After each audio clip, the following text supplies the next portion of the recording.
Hello students, एम&सी education में आप सबों का बहुत बहुत स्वागत। आज के इस वीडियो सेशन में हम 12th क्लास का चैप्टर 13 प्रोबेबिलिटी शुरू करने जा रहे हैं। उसमें जो पहला सेक्शन है वो है conditional probability.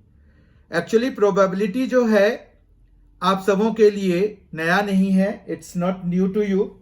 Actually conditional probability को समझने के लिए जो है हम यहाँ पर ये कर सकते हैं कि अभी तक जो हमने किया था वो है कि एक सैंपल स्पेस होता था और सैंपल स्पेस में से हम प्रोबेबिलिटी किसी इवेंट की निकालते थे। We all know what events are. अगर आप लोगों में से इवेंट्स वगैरह या सैंपल स्पेस की जानकारी नहीं है किसी को, तो 11th क्लास के प्रोबेबिलिटी सेक्शन में जाकर के 11th क्लास का प्लेलिस्ट बना हुआ है एम&सी एजुकेशन का, वहां पर जाकर के आप जो है प्रोबेबिलिटी का पूरा सेशन देख सकते हैं। वहां पर जो है सैंपल स्पेस के लिए अलग से सेशन बनाया गया है, जबकि एक्सियोमेटिक अप्रोच के लिए अलग बनाया गया है और प्रोबेबिलिटी ऑफ इवेंट्स के लिए अलग बनाया गया है। तो वहां पर जो है आपको उस प्लेलिस्ट में मिल जाएगा, तो आप वहां से सैंपल स्पेस, इवेंट्स, इन सब के डेफिनेशंस सीख सकते हैं। वो सारे बहुत ही अच्छी तरीके से एक्सप्लेन किए हुए वीडियोस हैं, तो वहां पर आपको जरा भी समझने में दिक्कत नहीं आएगी विद सॉल्व्ड एग्जाम्पल, जो कि एम&सी एजुकेशन के हर एक वीडियो के साथ है कि ये बिना सॉल्व्ड एग्जाम्पल के का कोई भी वीडियो सेशन नहीं है। जो भी आपके 11th और 12th क्लास के मैथमेटिक्स का जो जितने भी वीडियो सेशंस हैं उन सभी में सॉल्व्ड एग्जाम्पल हैं, कम या ज्यादा जरूर है। ठीक है, तो आप देखेंगे तो आपको समझ में आ जाएगा। अभी हम फॉर्मली कंडीशनल प्रोबेबिलिटी को डिफाइन करते हैं। कंडीशनल प्रोबेबिलिटी में हम लिखते हैं जैसे PA/B। मान रखिए कि यहां पर A और B जो है दो इवेंट्स हैं किसी सैंपल स्पेस के, तो A एंड B जो है सबसेट ऑफ S हो जाएगा। और PA/B इसको अगर आप पढ़ेंगे तो पढ़ेंगे क्या, probability of A given that B has already happened. तो इसका जो होता है फॉर्मूला या डेफिनेशन वो होता है PA intersection B by PB। इसको याद रखने के लिए आप ये कर सकते हैं कि यहां पर हम अपॉन में B है तो यहां पर भी PB अपॉन में आएगा। इसका मतलब ये हो गया कि probability of B by A अगर आपको निकालना होगा तो वो निकलेगा PA intersection B by PA। ठीक है, अब देखिए यहां अपॉन में A है तो यहां पर भी अपॉन में A आ गया। इसी को कंडीशनल प्रोबेबिलिटी कहते हैं। और इसको पढ़ते कैसे हैं, probability of A given that B has already happened, मतलब जो अपॉन में है वो ये दे दिया है कि वो घटना, वो इवेंट हो चुका है। ठीक है, तो इस तरह से हम डेफिनेशन लिखते हैं और ये एक फॉर्मूला है आपको, तो इस फॉर्मूले को यूज करके आप कोई भी कंडीशनल प्रोबेबिलिटी के क्वेश्चन को सॉल्व करेंगे। इसमें आप प्रॉपर्टीज ऑफ कंडीशनल प्रोबेबिलिटी हम देखने वाले हैं। प्रॉपर्टीज ऑफ कंडीशनल प्रोबेबिलिटी में हमारे पास देखिए पहली प्रॉपर्टी है जो ए प्रॉपर्टी में हेडिंग किया हुआ है हमने, वो है PS/F is equal to PF/F is equal to 1। अब यहां पर अगर आप देखें तो इसका प्रूफ हम अगर लिखने का प्रयास करते हैं तो यहां पर हम कैसे लिख सकते हैं, LHS लिख सकते हैं। तो LHS हमारे पास है PS/F। ठीक है, तो ये हो जाएगा PS इंटरसेक्शन F और अपॉन में क्या आ जाएगा, जो यहां अपॉन में है तो PF हो जाएगा। ठीक है, तो ये आ गया आपके पास। उसके बाद आपको पता होगा कि PS इंटरसेक्शन F, अब चूंकि यहां पर F जो है F is subset of S।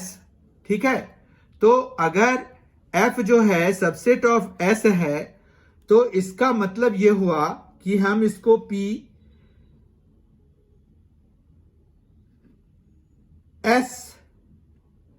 ये जो है इंटरसेक्शन में PF आ जाएगा।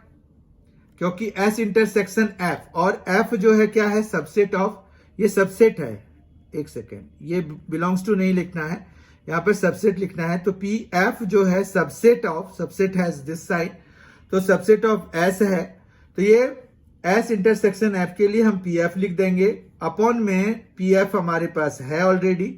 इन दोनों को जब आप कैंसिल कराएंगे तो आपको 1 मिल जाएगा, जिसके लिए कि आप आर एच एस लिख सकते हैं। ठीक है, आई होप कि आपको ये समझ में आ गया होगा इसका प्रूफ। ठीक है, यहां पर बस यही ध्यान रखना है कि सैंपल स्पेस का सबसेट होता है उससे रिलेटेड जितने भी इवेंट्स होंगे। ठीक है, अगली प्रॉपर्टी करते हैं, प्रॉपर्टी बी। प्रॉपर्टी बी देखिए, if A and B are any two events of a sample space S and F is an event of S such that P F is not equal to 1, then P A union B upon F is equal to PA by F,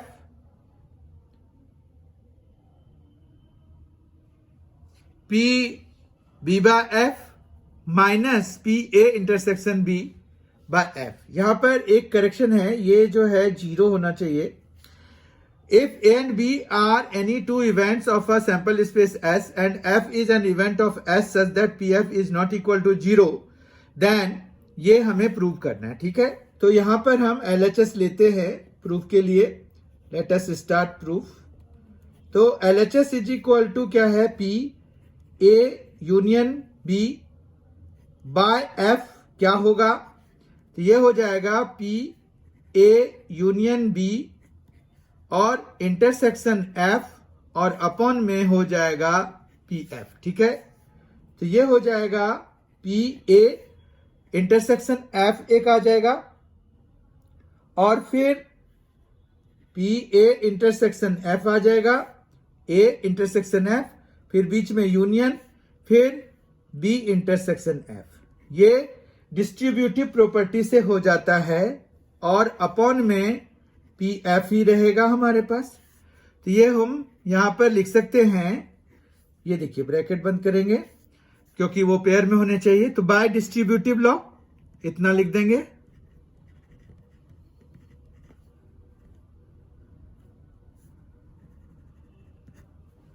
कोई problem नहीं है। अब जो है यहां पर ये union है, तो ये बढ़ जाता है, आपको भी पता है, तो ये हम कैसे बांट सकते हैं, तो ये हो जाएगा P A intersection F plus P B intersection F, फिर minus P A intersection F, और फिर इंटरसेक्शन B इंटरसेक्शन F। तो यहां पर बेसिकली आपके पास ये ऐसे लिखा जाएगा। ठीक है, बहुत ध्यान से समझिए, और अपॉन में क्या है, PF है। ठीक है, अब जो है ये हो जाएगा PA intersection F by PF plus PB intersection F by PF minus PA intersection, अब देखिए यहां पर A इंटरसेक्शन F है, इंटरसेक्शन B इंटरसेक्शन F है, तो ये बेसिकली आप क्या लिख सकते हैं, आप यहां पर दोनों F की रिपीटेशन है, तो आप इसको PA intersection B intersection F लिख सकते हैं, है ना, और अपॉन में PF इज देयर। ठीक है, अब हम 1 by 1 जो डेफिनेशन है हमारा, उसके हिसाब से इनको क्या क्या लिख सकते हैं वो देख लेते हैं। तो यहां पर PA intersection F by PF है, तो हम इसको PA बाय F लिख सकते हैं, प्लस इसको क्या लिख सकते हैं, PB बाय F लिख सकते हैं, और माइनस इसको हम क्या लिख सकते हैं, PA इंटरसेक्शन B और बाय F लिख सकते हैं। ठीक है, और इस तरह से हमारा ये RHS प्रूव्ड हो गया। अब मान रखिए एक पर्टिकुलर केस भी हम यहां पर देख लेते हैं। पर्टिकुलर केस क्या हो सकता है कि अगर हमारे पास A और B जो है डिसजॉइंट इवेंट्स हो, अगर A और B डिसजॉइंट इवेंट्स होंगे तो उनके बीच में कुछ कॉमन तो होगा नहीं। डिसजॉइंट सेट्स कैसे डिफाइन करते हैं हम, अगर दो सेट्स के बीच कोई एलिमेंट कॉमन नहीं है तो उन दोनों सेट्स को हम डिसजॉइंट सेट्स कहते हैं। तो अगर ऐसा है कि ये डिसजॉइंट सेट्स हैं तो ये वाली चीज खत्म हो जाएगी और फिर हमारे पास ये आ जाएगा खाली। ठीक है, तो डिसजॉइंट सेट्स के लिए आपके पास क्या होगा, P A union B by F जो है P A by F plus P B by F, यहीं तक आएगा। ठीक है, बात समझ रहे हैं? तो आप ध्यान रखिएगा इसको। और अब हम देखते हैं सी प्रॉपर्टी को। प्रॉपर्टी जो थर्ड प्रॉपर्टी है कंडीशनल इवेंट्स का, कंडीशनल प्रोबेबिलिटी का जो थर्ड प्रॉपर्टी है वो है P E naught by F is equal to 1 minus P E by F. इसमें क्या है, P E naught by F is equal to 1 minus P E by F, हमें ये प्रूव करना है। तो हम यहां पर शुरू करते हैं वी नो दैट से। ठीक है, we know that P S by F जो है वो क्या होगा, वो होता है 1। ठीक है, एस यहां पर क्या है, सैंपल स्पेस है। तो दिस इंप्लाइज पी एस को हम क्या लिख सकते हैं, ई यूनियन ई नॉट लिख सकते हैं, और अपॉन में एफ तो है ही हमारे पास, इज इक्वल टू 1। ठीक है, कोई प्रॉब्लम नहीं है। फिर यहां पर हम P E by F plus P E naught by F लिख सकते हैं, इज इक्वल टू 1। यहां पर इसका रीजन क्या होगा, इसका रीजन होगा कि since E and E not, ये जो अभी स्पेशल केस हमने पर्टिकुलर केस जो ऊपर वाली प्रॉपर्टी में कंसीडर किया था कि यहीं तक हो जाता है जब हमारे पास डिसजॉइंट सेट्स होते हैं, तो ई and E not is one of such pairs. मतलब हमारे पास ये ई और ई नॉट जो है वो डिसजॉइंट सेट्स बनाते हैं। तो यहां पर लिखना पड़ेगा since E and E naught are disjoint sets. ठीक है, इतना समझ में आ गया। अब जो है बस काम हो चुका है, ये रहने दीजिए इधर, P E naught by F is equal to 1 minus P E by F.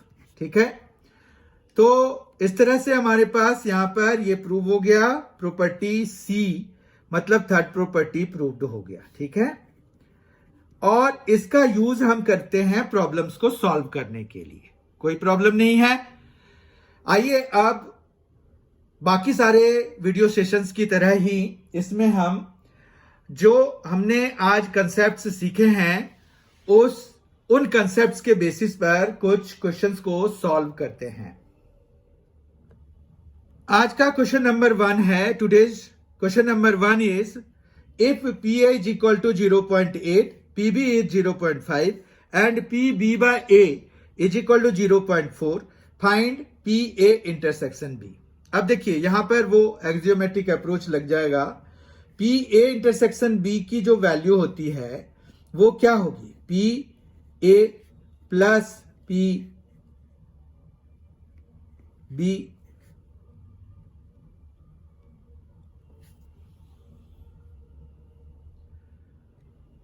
आज का क्वेश्चन नंबर 1 है, P A is equal to 0.8 है, P B is equal to 0.5 है, P B by A is equal to 0.4 है। हमें P A intersection B की value निकालनी है। ठीक है, तो वो कैसे निकलेगा, आप सबों को पता है कि पी बी बाय ए अगर है हमारे पास, ठीक है, उसको हम क्या लिख सकते हैं, P B intersection A by P A लिख सकते हैं। यही डेफिनेशन था, हमने सीखा था सबसे वेरी बिगिनिंग में आज के सेशन में। तो पी बी इंटरसेक्शन ए या ए इंटरसेक्शन बी कह लीजिए, आप जैसे मर्जी लिख लीजिए इसको, क्योंकि जो इंटरसेक्शन होता है वो कम्यूटेटिव होता है और अपॉन में पी ए। ठीक है, अब जो है पी बी बाय ए हमें दिया हुआ है 0.4 is equal to P A intersection B हमें निकालना है, और हमें पी ए की वैल्यू दी हुई है 0.8। ठीक है, इस तरह से पी ए इंटरसेक्शन बी की वैल्यू हो जाएगी 0.4 इंटू 0.8, ये हो जाएगा 0.32। ठीक है, कोई प्रॉब्लम नहीं है।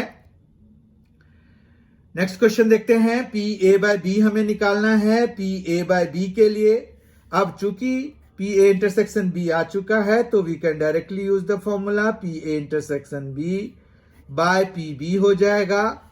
आपको पी बी दिया हुआ है 0.5, पी ए इंटरसेक्शन बी आपने निकाल लिया 0.32, अपॉन में 0.5 कर लीजिए, 0 कर लीजिए, क्योंकि दो डेसिमल प्लेसेस सेम लाने के लिए यहाँ चूंकि हम 0.5 ही लिखेंगे, पर ये पॉइंट डेसिमल सेम रहने के लिए ये फिर आप 32/50 के जैसे ट्रीट कर सकते हैं। और ये 25 16 इंटू 4, तो ये हो जाएगा 64/100, तो ये 0.64 हो जाएगा। ठीक है, तो 6.64 इसका करेक्ट आंसर है। Right,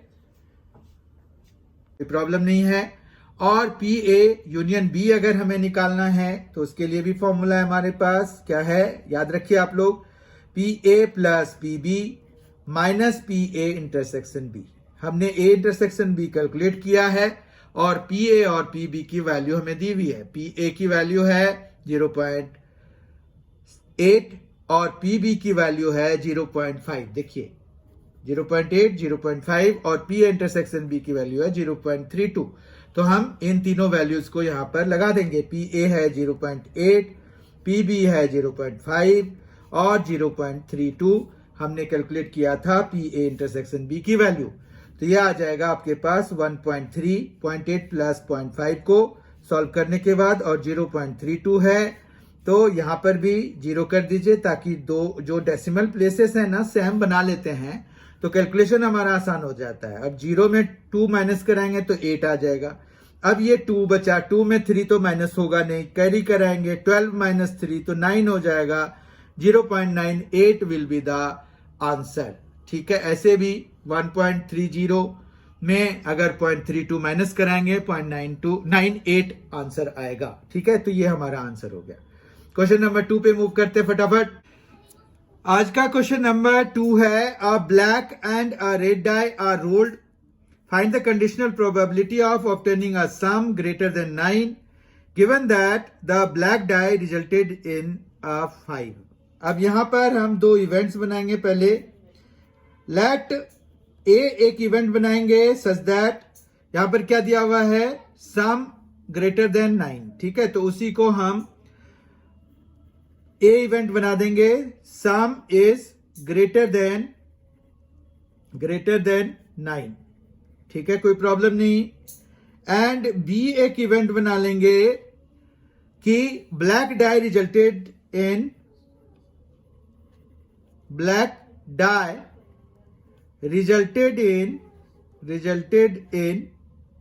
a 5। No problem. अब देखिए यहां पर ना आपको ब्लैक डाई और how will you distinguish actually, कि आप दोनों में डिफरेंशिएट कैसे करेंगे कि कौन सा ब्लैक डाई के लिए आया है, कौन सा रेड डाई के लिए आया है, क्योंकि यहां ब्लैक डाई और रेड डाई दोनों को टॉस किया गया है। तो हम मान लेते हैं कि जो सेकेंड वाला जो है वो ब्लैक डाई को रिप्रेजेंट करेगा। सेकेंड जो अपीयरेंस हम अभी लिखेंगे, तो क्योंकि हमें यहां पर 2 डाइस है तो उसके लिए ऑर्डर्ड पेयर्स में हमें लिखना होगा। ठीक है, अब सम इज ग्रेटर देन 9, उसके लिए हम ए में क्या क्या लिख सकते हैं, तो ये देख लेते हैं। यहां पर क्या है कि सम इज ग्रेटर देन 9, तो 9 से बड़ा होना चाहिए, मतलब सम आपका 10 हो सकता है, 11 हो सकता है और 12 हो सकता है। 12 से आगे नहीं हो सकता है, क्योंकि आपके पास दोनों डाई पे मैक्सिमम 6 नंबर्स आ सकते हैं, तो 6 + 6 12 आ जाएगा। यही आपका मैक्सिमम हो सकता है, मतलब 12। ठीक है, तो हम देखते हैं कि 10 जो है 9 से बड़ा, तो 10 होगा, सम ग्रेटर देन 9 चाहिए। तो 10 जो है कैसे आ सकता है, तो पहला तो यह है कि 4 6 से 10 आ जाएगा। ठीक है, यही है पहला, 4 6 से 10 आ जाएगा, फिर आ जाएगा 5 5 से और 6 4 से। ठीक है, ये हो गया। फिर जो है हमारे पास 11 जो सम होगा वो 5 6 और 6 5 से होगा, जबकि 12 जो सम है वो 6 6 से आएगा। ठीक है, इतना समझ में आ गया। आगे हम इसके बढ़ेंगे नहीं, आपको एक्सप्लेन कर चुका हूं मैं। फिर यहां पर बी देखिए, बी में क्या है कि black die resulted in a 5, तो ब्लैक डाई को हमने बाद वाले का मान लिया, तो यहां पर क्या हम लिख सकते हैं 1 5, मतलब हमें सारे जो इवेंट्स हैं जिसमें कि ब्लैक डाई जो है 5 रिजल्ट हुआ है वो सारे लिखने होंगे। तो 1 5, 2 5, 3 5, 4 5, 5 5, 6 5, ये सारे आएंगे, ठीक है। और हमारे पास एक्स्ट्रा कोई नहीं आएगा यहां पर, बस इतने इवेंट्स होंगे, ठीक है। अब जो है यहां पर देखिए कि बाद वाले में 5 आने का तो यही चांस है, ठीक बात। तो अब इन दोनों में हमें कॉमन देखना होगा कि किनमें जो है हमारे पास 5 जो है, मतलब इनके बीच का कॉमन, मतलब ए इंटरसेक्शन बी निकालना होगा, ठीक है। ए इंटरसेक्शन बी निकाल लेते हैं। यहां पर देखिए 4 6 है, इधर तो कोई नहीं होगा क्योंकि 4 5 इज देयर। तो यहां पर 5 5 है, यहां पर भी 5 5 है, तो ये 5 5 लिख लीजिए आप। 6 4 नहीं आएगा, 5 6 नहीं आएगा, 6 5 क्योंकि यहां 5 बाद में आया हुआ है, ये भी है। तो यहां पर दो ऐसे हैं जो कि आए हुए हैं। तो अब हमारा पी ए इंटरसेक्शन बी निकल जाएगा और पी बी निकल जाएगा, क्योंकि हमें पी ए बाय बी निकालना है। Now P A by B is equal to क्या हो जाएगा, P A intersection B by P B हो जाएगा, और पी ए इंटरसेक्शन बी हो जाएगा 2 बाय 36। ये ओरिजिनल से लेना होगा। आप जब दो डाइस को फेंकते हैं तो आपके पास सैंपल स्पेस 36 होता है, तो वो 36 ही अपॉन में लेना है, क्योंकि प्रोबेबिलिटी आप सैंपल स्पेस पे निकालते हैं, ठीक है। रीजन यही है कि सैंपल स्पेस पे प्रोबेबिलिटी निकाल रहे हैं, इसीलिए हमें यहां पर ओरिजिनल वाले का मतलब, हमने अगर दो डाइस फेंके हैं तो दो डाइस में सैंपल स्पेस के जितने नंबर होंगे वो सारे लेने होंगे। अब पीबी देख लीजिए आप, पीबी जो है हमारे पास यहां पर, तो पी ए इंटरसेक्शन बी का 2 एलिमेंट्स था 2 और टोटल 36 थे, तो 2 बाय 36 हो गया। पीबी में देखिए 1 2 3 4 5 6, तो 6 बाय 36 हो जाएगा। इस तरह से ये 36 तो चलिए कैंसिल ही हो जाता है, और 2 बाय 6 को हम 3 टाइम्स में कैंसिल करा सकते हैं, तो ये 1 बाय 3 आंसर हो जाएगा, ठीक है। Question number 3, assume that each born child is equally likely to be a boy or a girl. If a family has 2 children, what is the conditional probability that both are girls, given that the youngest is a girl, the at least one is a girl? ठीक है, इसके दो parts हैं, हम दोनों को करेंगे। यहां पर हम ए मानेंगे, लेट ए। क्या मानना है, यहां पर हमें क्या कहा गया, देखिए ए फैमिली हैज 2 चिल्ड्रन, तो फैमिली हैज 2 चिल्ड्रन तो दे दिया है। What is the conditional probability that both are girls, given that, तो यंगेस्ट इज अ गर्ल, तो यहां पर हम ए ले लेते हैं, youngest is a girl, the youngest is a girl, ठीक है। बी ले लेते हैं, at least 1 is a girl, at least 1 is a girl, और सी ले लेते हैं यहां पर कि बोथ आर गर्ल्स, ठीक है। ये हमें इसकी प्रोबेबिलिटी निकालनी ना, तो बोथ आर गर्ल्स, कोई प्रॉब्लम नहीं है।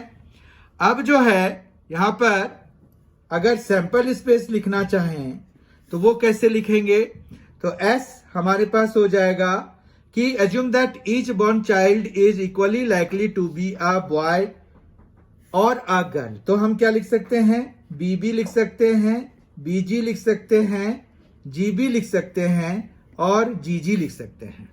उसके बाद यहां पर यंगेस्ट इज अ गर्ल, तो यहां पर यंग वाले को हम बाद में लिख रहे हैं। बाद वाले को हमने, जैसे अभी ब्लैक वाले को हमने बाद वाला नंबर सपोज कर लिया था, बाद वाले नंबर को ब्लैक डाई पर आने वाला नंबर सपोज कर लिया था, उसी तरह से यहां पर यंगेस्ट वाले को हम बाद वाला जो लेटर आ रहा है वो सपोज कर लेंगे, ठीक है।